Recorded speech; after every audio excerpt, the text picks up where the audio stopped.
Hey everybody, welcome back to 2A News Now, and I really do appreciate you taking your time tuning into my video. According to the State Bureau of Police in Maine, Robert Card was prohibited from possessing firearms. In my video that I posted yesterday, I was asking why was Robert Card still able to keep his firearms after everything we found out about him.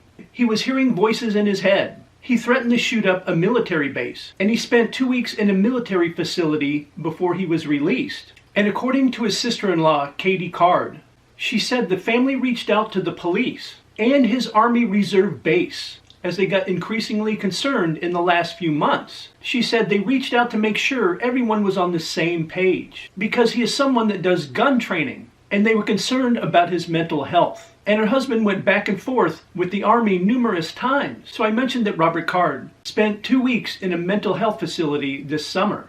Robert Card was with his unit training in the state of New York, and New York State Police responded after officials in Robert Card's unit expressed their concerns about his mental state, and they took him to Keller Community Army Hospital at the U.S. Military Academy for medical evaluation. So then some might say, since they're in New York and they have a red flag law, why didn't they file for an extreme risk protection order? Because they couldn't, because Card is a resident of Maine, and the red flag law only applies in New York State. So here's a question. Did the New York State Police ever contact their counterparts in Maine about the situation with Robert Card? And in Maine, they have something similar.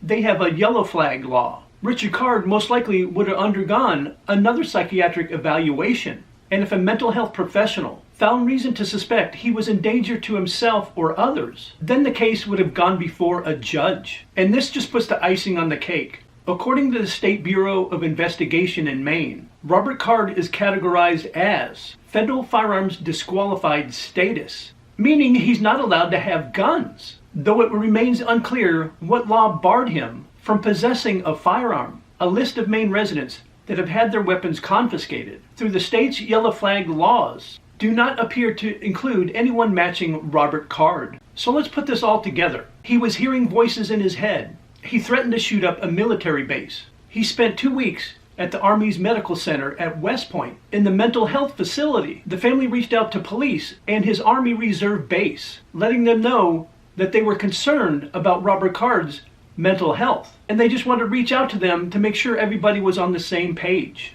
And now we find out he was categorized as federal firearms disqualified status, but he still had his guns and killed 18 people. And like I said in my previous video, ultimately he is responsible for what he did. But now that we have even more information, who dropped the frickin' ball? Why didn't they invoke the yellow flag law in Maine? Why wasn't he taken before a judge so they could petition to take his firearms away? But none of that happened. When this investigation is complete and we have all the evidence, the people that dropped the ball and didn't get Robert Card help, and somehow he wasn't entered into the database where he couldn't purchase a firearm, those people are complicit in this crime as well. And they also should be charged with murder, or at least accessory to murder. The laws were on the books to stop this. Everybody knew that he had mental health problems, and yet they did nothing about it. I would like to hear what you guys think in the comments section down below. With all the information that I gave you, should they have taken Robert Card's firearms away from him? And if you guys would like to help the channel out and help it grow, I really would appreciate it if you take a couple of seconds of your time and like, share, and subscribe, and hit those post notifications. And I invite you to come back to see my next video.